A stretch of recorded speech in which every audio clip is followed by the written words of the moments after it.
Solution चाहिए, ताकि किसी तरह से आपका मन एग्जाम के दौरान पढ़ाई पर फोकस करे और आप अच्छी तरह से पढ़ाई कर सको, ताकि आप अपना 100% दे सको और अच्छे मार्क्स ला सको। तो दोस्तों, इसी बात को समझते हुए आज मैं आपके साथ कुछ इंटरेस्टिंग और खास टिप्स शेयर करने जा रहा हूँ, जिनसे आपका मन तुरंत पढ़ाई में लग जाएगा। और आज मैं आपको बताने वाला हूँ कि एग्जाम टाइम में पढ़ाई पर फोकस कैसे किया जाए। तो चलिए शुरू करते हैं। दोस्तों, सबसे पहले तो ये देखो कि जहाँ आप पढ़ाई कर रहे हो वहाँ शांति होनी चाहिए, यानी कि आपको बाहर की किसी आवाज से डिस्टर्ब नहीं होना चाहिए। ये ध्यान केंद्रित करने की बेसिक शर्त है। तो सबसे पहले ऐसी जगह बैठो जहां शांति हो। अब बात करते हैं टिप्स की दोस्तों। Tip number 1, be here now technique. दोस्तों, ये एक सिंपल टेक्निक है जिसमें आपको क्या करना है। जैसे ही आप पढ़ाई शुरू करते हो, आंखें बंद करो और कहो बी हियर नाउ, यानी अपने दिमाग से कहो यहीं रहो और कहीं मत जाओ। शुरू में इसमें आपको थोड़ा समय लगेगा, लेकिन मुझे यकीन है कि अगर आप इसे 2-3 बार रेगुलरली करोगे तो उसके बाद आपका दिमाग आपकी बात सुनने लगेगा और आप जहां कहोगे वहीं फोकस करेगा। Tip number 2, make it easy. दोस्तों, इसका मतलब है कि आप ये सोचो कि पढ़ाई आसान है। ये टिप बहुत ही पावरफुल और असरदार है। दोस्तों, क्या आप जानते हो कि आपका दिमाग पढ़ाई में क्यों नहीं लगता? क्योंकि आपके दिमाग में पढ़ाई को लेकर एक मेंटल पेन है।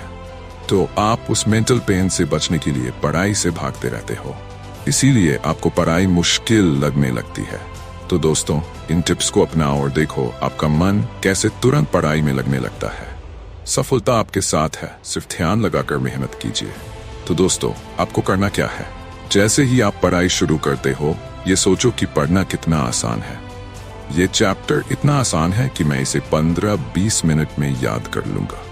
चाहे वो चैप्टर कितना भी मुश्किल क्यों न हो, आपको सोचना है कि ये आसान है। दोस्तों, एक बात बताता हूँ, कोई भी चैप्टर, कोई भी चीज या कोई भी काम न तो आसान होता है और नहीं मुश्किल। ये आप पर निर्भर करता है। अगर आप आज किसी काम को आसान मानोगे तो वो काम आपके लिए आसान हो जाएगा, और अगर आप आज किसी काम को मुश्किल समझते हो तो वो काम आपके लिए और भी मुश्किल बन जाएगा। तो अगर आपको मानना ही है तो मानो कि कोई भी काम आसान है, तब पढ़ाई आपके लिए आसानी से हो जाएगी।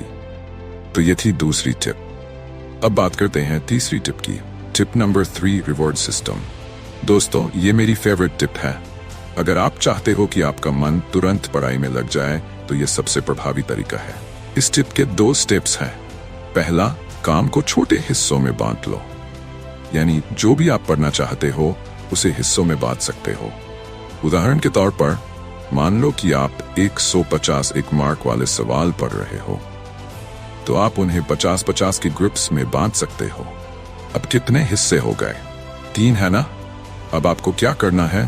पढ़ाई शुरू करो, और जैसे ही आप 50 सवाल पढ़ लेते हो, खुद को एक रिवॉर्ड दो। रिवॉर्ड कुछ भी हो सकता है। अगर आप मोबाइल या सोशल मीडिया के एडिक्ट हो तो आप 5 मिनट के लिए मोबाइल का इस्तेमाल कर सकते हो, या फिर आप अपना पसंदीदा गाना 4-5 मिनट तक सुन सकते हो, या कुछ भी कर सकते हो जो आपका मन खुश कर दे। इसके बाद फिर से पढ़ाई शुरू करो और अगले 50 सवाल पढ़ो। फिर से 5 मिनट का ब्रेक लो और खुद को एक रिवॉर्ड दो। इस तरह से आप पूरे मन से पढ़ाई कर सकोगे और आपको पता भी नहीं चलेगा कि कब आपने 150 सवाल याद कर लिए। दोस्तों, टिप नंबर 4, ये एक ट्रिक है।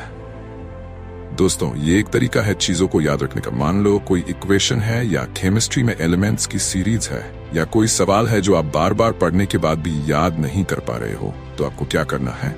एक ट्रिक बना लो उसे याद करने की। ट्रिक यानी कोई कहानी या लाइन जिससे आप पूरा जवाब याद रख सको। तो दोस्तों, ये कुछ असरदार टिप्स हैं जो आपको एग्जाम के समय पढ़ाई में 100% फोकस करने में मदद करेंगी। अब दोस्तों, मैं आपको एक छोटा सा उदाहरण दे सकता हूँ।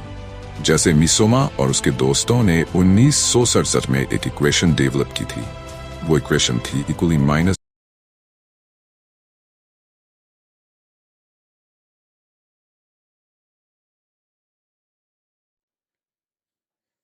आत्ताच प्ले स्टोअरला जाऊन स्वामी मल्टी एज्युकेशन सेंटरचे ॲप डाउनलोड करा आणि नवोदय विद्यालयामध्ये प्रवेश घेण्याची तयारी सुरू करा. तर चला यावर्षी नवोदयमध्ये यशस्वी होऊया स्वामी मल्टी एज्युकेशन सेंटरसोबत.